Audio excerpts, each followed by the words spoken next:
The following program is the work of the broadcast students at the British Columbia Institute of Technology. BCIT Magazine features news stories from around the Lower Mainland which were produced over the last week. Responsibility for the content of the show rests completely with the students and their instructors.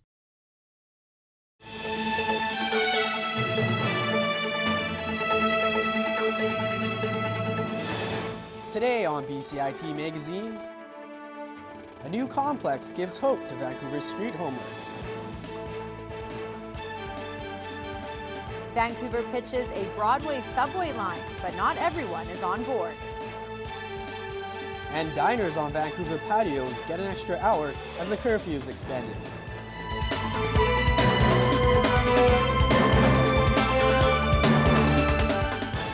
Hello, welcome to BCIT Magazine. I'm Justin Kwan. And I'm Kelsey Davis, and we're standing in BCIT's Gateway building where the school is celebrating its 50th anniversary. A new permanent homeless shelter has opened up in the historic Taylor Manor. The former seniors' home got a $14 million facelift funded by the City of Vancouver. As Lauren Sundstrom reports, these facilities do more than just provide a stable home. If I was on the street, I would have kept on going in my drug use. Here I have something to work for now. I have something to respect that I want to keep. My closet.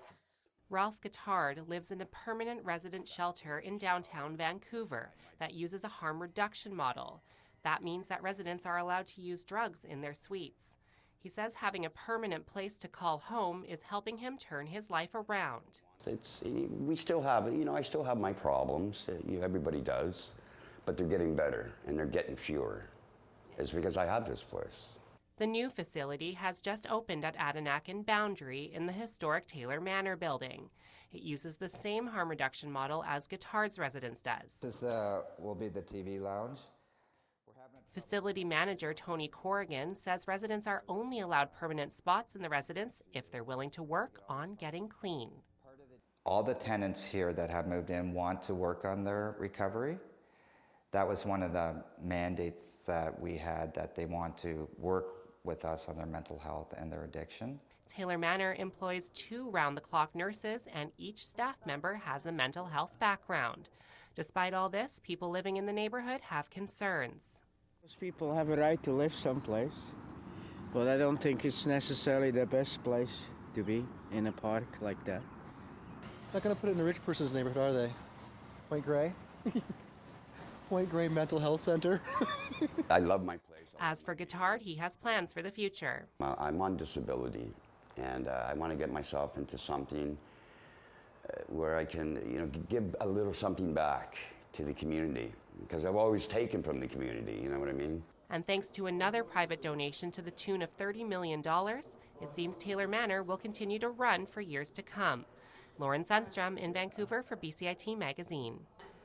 We now go to Lauren Sundstrom, who's been following this story. Lauren, why is this new facility so important? Well, Kelsey, as you know, the mayor of Vancouver promised to end homelessness by 2015. Now, this municipally and privately funded facility is going to add another permanent housing residence to the mix. Along with the 157 temporary shelters the City of Vancouver has already opened. Kelsey? Now, Lauren, you mentioned that promise to end homelessness by 2015. What's the progress on that? Well, Kelsey, the city just conducted its annual homelessness count. Even though final results haven't quite come in yet, things aren't looking promising. The mayor said himself that he counted 10 homeless people on his way home in the streets.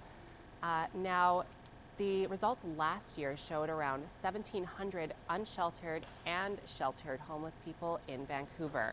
Back to you. Vancouver Council is debating a motion to review the Residential Tenancy Act to generate change in the rental crisis Vancouver has been in for some time. Laura Taylor explored how low vacancy rates and new builds are affecting renters. More than half of Vancouver households are renters. Aging buildings like these ones are the main source of affordable housing due to the lack of new rental housing built in the 90s and 2000s. Tom Drake recently moved to Vancouver from London for its comparative affordability. After a month, he was forced out of his first place for renovations. After that, he was alarmed at how little else was available. There was either one end of the market or the other, I suppose. There was a lot of places that were quite high end. Tom only found dingy basements or tear-down apartments in his price range, which is $1,300 a month. With few new rental properties, those available are charging high rent, forcing the working middle class into low-end housing, and low-income people sometimes end up with nowhere to live. The city is now calling on the provincial government to change tenancy laws to protect renters. We've for a long time insisted that no rental be demolished without being replaced by rental. The new rental, of course, is going to have a higher rent. In some cases, tenants are dislocated. We're encouraging the Renters Advisory Committee to take a look at other provinces. Ontario, for example, will require a landlord who's renovating a building to allow tenants back in at their previous rent, which is not the case here. That would make a big difference by itself. Our questions to the provincial government about the proposed changes have not yet been answered. Although if passed, the motion asks that recommendations about potential changes are made by June. With as low as 0.7% vacancy in some areas of Vancouver, renters like Tom are surprised that no systems have been put in place yet. I'm just surprised by how informal everything is, including the procedure of getting the place. It seems quite rough and ready. With the upcoming council vote, renters will soon know if they can expect changes. Laura Taylor in Vancouver for BCIT Magazine.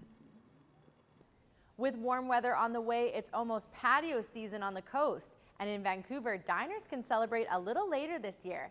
As Johnny Kidney reports, the city has extended patio hours after a problem-free run last year. Patio season is nearing, and just recently the City of Vancouver extended patio hours until 1 a.m. Restaurants with patios can now apply to keep their outdoor spaces open a little later than last year. The city has added an hour, which builds on the success of last year's patio pilot program, which resulted in 115 restaurants keeping their patios open 1 hour later than usual. For restaurants of Yaletown, this means more people will be able to have a choice on a nice night and enjoy the urban outdoors. Independently owned pizza restaurant The Parlor can't see a problem with an extra hour. I think at the end of the day, they like a really good vibe, and having a patio open definitely helps that. The energy downtown Yaletown is always fun when you have the patios open. So for business, it's great. For the locals, I mean, it's going to be loud on the streets anyways. What's an extra hour? I think it's good for everybody down here. There are plenty of nearby tenants, which are always an issue. Longer patio hours means lasting outdoor noise, which can resonate through condo buildings. Without a doubt, leaving the patios open until 1 a.m. will bring more business and will be welcomed by restaurants and bars along the busy Yaletown. And many say that neighbors just have to put up with it. I mean, people need to expect if you're going to live in this area, then, you're bound to get some of that noise. And I mean, you're living in an area with restaurants, and I mean, that's the area, so you got to expect it. So, as far as I'm concerned, I think it's okay. This is a happening neighborhood. You have to choose where you want to stay. That's fine. According to City Hall, there was not a single noise complaint filed last year regarding patios staying open until midnight. And though an empty patio may be a quiet patio, come April, patios will have a new curfew. Johnny Kidney in Vancouver for BCIT Magazine. Coming up next on BCIT Magazine, Vancouver's hip-hop community rallies to support a rapper trapped in Canada. And a new search and rescue tool looks to use cell phones to save lives. The most rewarding thing for me has been the relationships I developed in the program, both with instructors and classmates. My sense of confidence has never been higher. I mean, this program has offered great opportunities to be in real world, real industry situations, and being in those moments and knowing I can contribute, I can do this. It's exciting to be in this industry and to meet lots of great people and to make amazing friends. BCIT broadcast and online journalism, realizing your potential. Standby graphics, ready, camera one. If you want to experience the fast-paced world of news, today on BCIT Magazine, striking, make magic on a movie set, frame, and action, or bring your creative ideas to life. BCIT's hands-on training will get you started. BCIT Television and Video Production. Your possibilities start here. The transit plebiscite in Metro Vancouver is now in full swing. If the plan passes, Vancouver's mayor says the Broadway corridor will see a new rapid transit line. But as our reporter Eric Gibb found out, at least one shop owner in the area is already worried about what this could mean for business. Nan makes coffee every day, but he's scared there may be no customers to serve very soon. Nan owns a small coffee shop along Broadway, and he's concerned construction will affect his business if the transit referendum gets passed. Yes, it does really concern us because we are just a small business. We are surviving just like we just bought our job here. We are not making any profit or anything like that, no.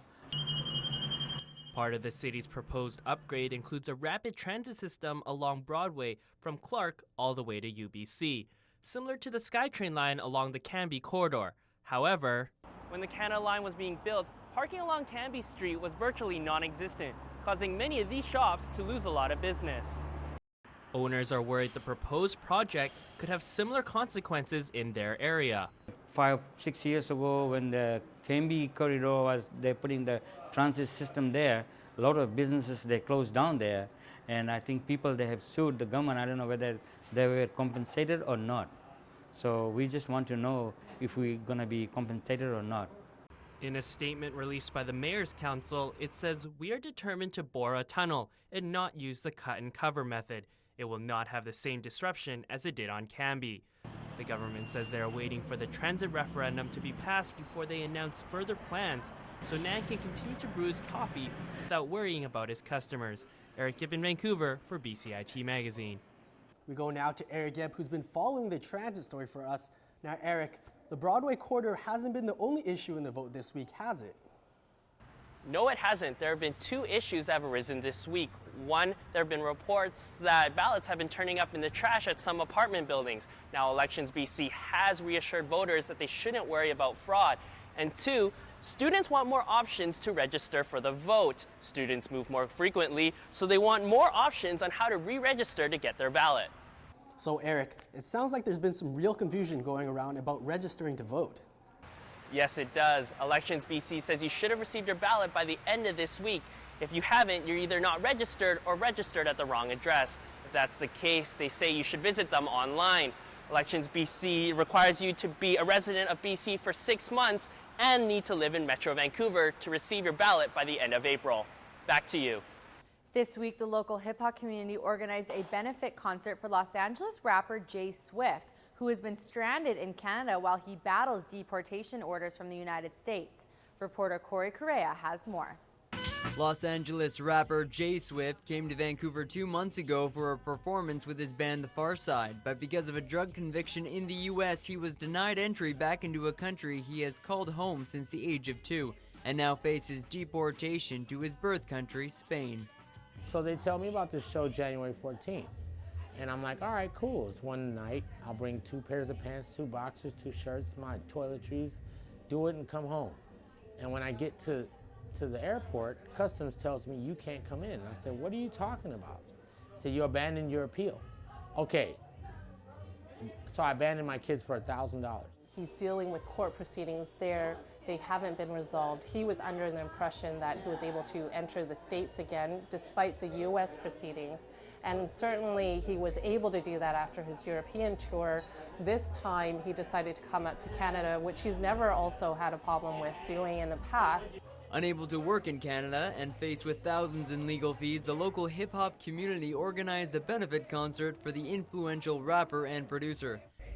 What he's faced with and, you know, the consequences of that, and just to have people come out and show support and, you know, to let them know that, you know, they got people that care about them. I mean, you know, it's gotta feel good, you know.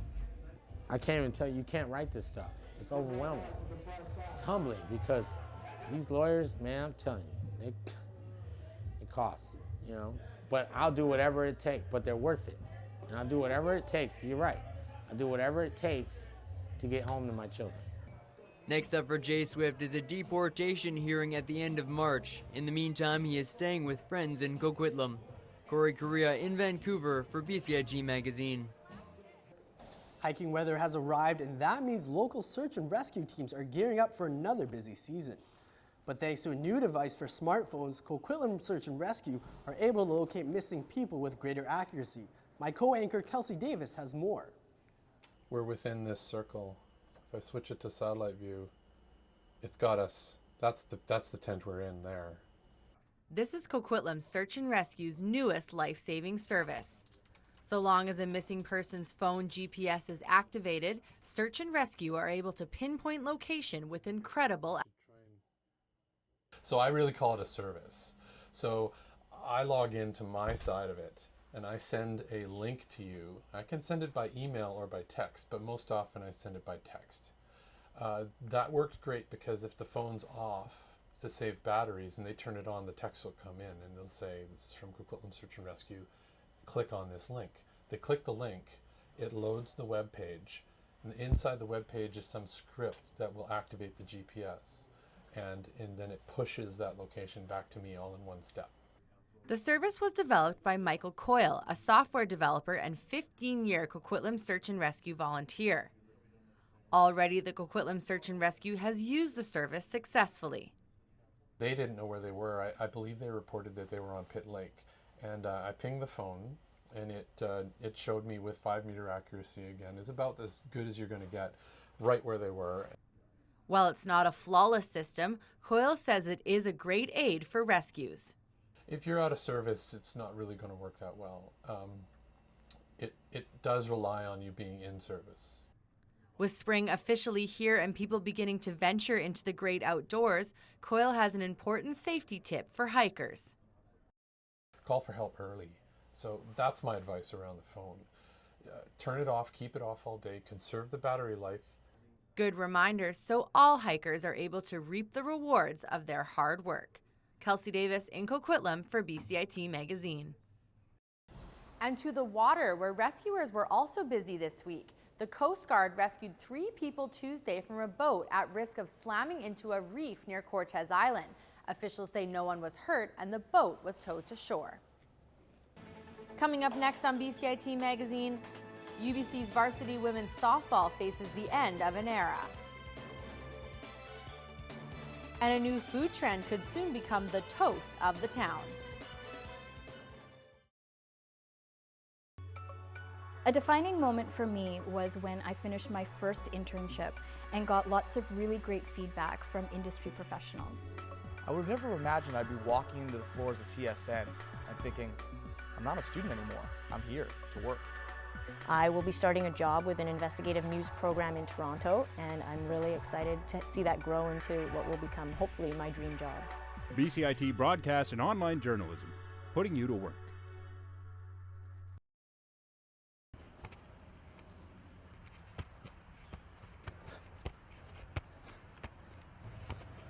Be sure to head down to BC Place this Saturday as the Whitecaps host the Portland Timbers in MLS action. Header! Go, go, go, go, go, go, goal!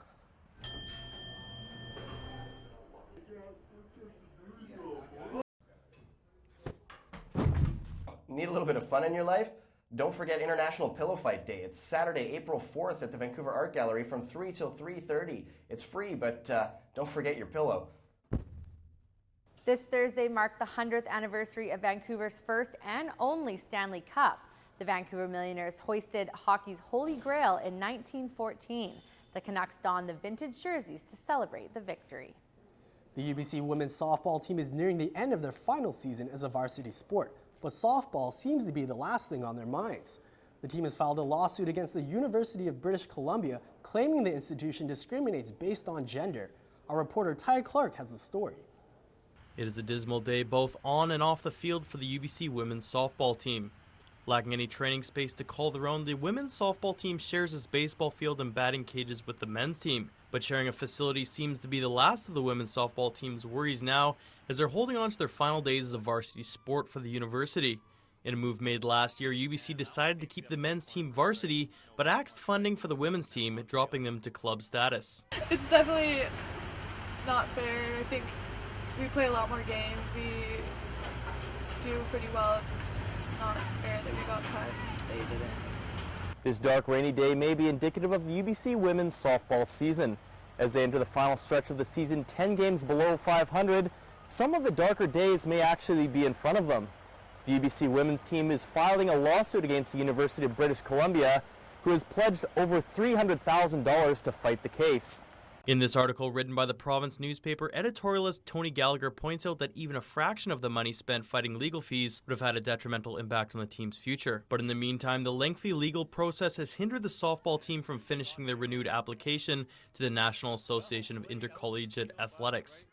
The NAIA declaration date is March 31st, and that's where you declare whether you're going to be in the NAIA. So if you're going for other teams to play us, you have to be in the NAIA for them to recognize us as a team so that other teams will play us. Otherwise, there's no value to them to play a team that's a club team. UBC declined to comment on the lawsuit, but if the softball team misses their application deadline next week, this could be the last of their cheers. Ty Clark in Vancouver for BCIT Magazine. New immigrants to Canada face many barriers when it comes to adjusting to life in a new place. My co-anchor Justin Kwan has a story of how one Metro Vancouver city is helping people make that adjustment. Mehran Jamshidi knows firsthand the struggles that many immigrants face when trying to learn about their new home. Jamshidi immigrated from Iran just over a year ago and regularly visits the Burnaby Public Library as a way to socialize with his new community. But when it comes to making connections in Burnaby, Jamshidi feels the city can do more. Burnaby still needs a lot to do in terms of meetings, social activities, and to kind of increase the chance for immigrants and new immigrants especially to be able to socialize. Jamshidi isn't alone. He's currently working with the Burnaby Intercultural Planning Table, who conducted 7 focus groups of 84 Burnaby immigrants. 25 different countries were represented, and majority of them lived less than 10 years in Canada. One of the biggest concerns raised was the lack of opportunities for them to socialize and make connections. You cannot expect everyone to have an ongoing and open personality. So the society, from the other hand, should be able to absorb people. And Burnaby, I think, needs a lot of improvement in this aspect as well. Michelle Pouliot says the organization is attempting to fix the problem. Pouliot and his colleagues are working with businesses and the city to form a strategic plan to help make Burnaby a more welcoming place for new immigrants. So the hope is that once we identify what the issues are and we come up with a strategic plan as to how we're going to tackle those issues, that the people around the table are all going to have a piece of the equation, a piece of the puzzle in terms of how we're going to be able to implement a sort of real change and real action. And so Pouliot emphasizes that more research is still being done before the plan can be finalized. The projected implementation date is March of 2016. Justin Kwan in Burnaby for BCIT Magazine. A new trend is brewing throughout Vancouver cafes that has coffee lovers talking. Our reporter Michelle Morton visited Timber Train Roasters in Gastown to give BCIT Magazine a taste. Barista Joshua Mai is not pouring your typical cold one from the wine taps. With cold brew, we're doing a completely different process. Traditional cold brew, you would take your grinds and you would have that steep in cold water for anywhere from 12 to 18 hours.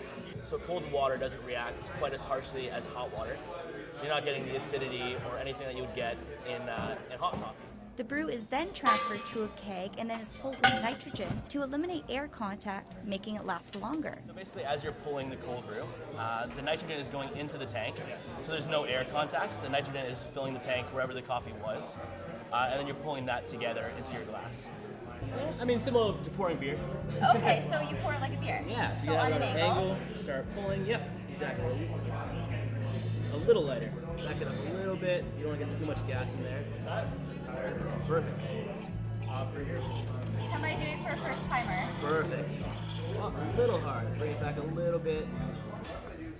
Unlike hot coffee, cold brew's feature is the texture rather than the flavor of the beans. It's nice. It's like light and airy, but it tastes nice. I like it. It doesn't need any milk either. It's lovely. Yeah. That is a weird taste. I don't think I've tried cold brew coffee before.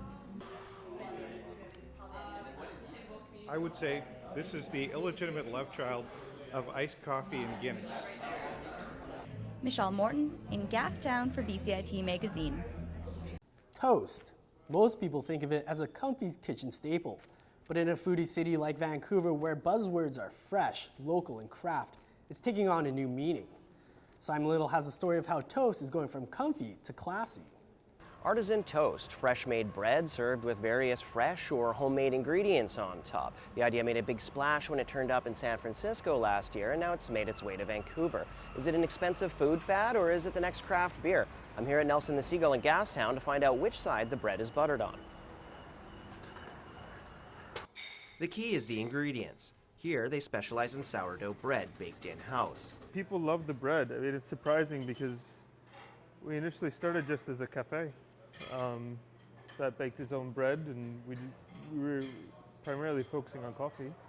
And now the bread has become the real star of the show. One of our most popular things is avocado on toast. And it's basically toast, avocado, a little bit of butter, salt and pepper. I don't know why toast is so popular. It's just very, very comfortable. It reminds people of home. But at artisan prices, it isn't cheap. The question is, what is Vancouver willing to pay for quality toast like this? If it was really, really good, $8. I mostly make my toast at home. Toast my own toast with my own toaster, yeah. Oh my god, yes, for sure. I would pay like double, $8 for avocado on toast. For a really good piece of toast, I'd probably spend up to $2. Opinions seem mixed. To get to the bottom of it, I had to consult an expert. For me, I understand paying a little bit more for having good quality ingredients in there. And if you look at bread as making art, not just a huge factory that's pumping out loaves and loaves and loaves at a time, but someone's actually hand making this bread, I find that is worth it alone. In the end, there's only one way to know for sure. It's actually a little bit more of a fork and knife thing.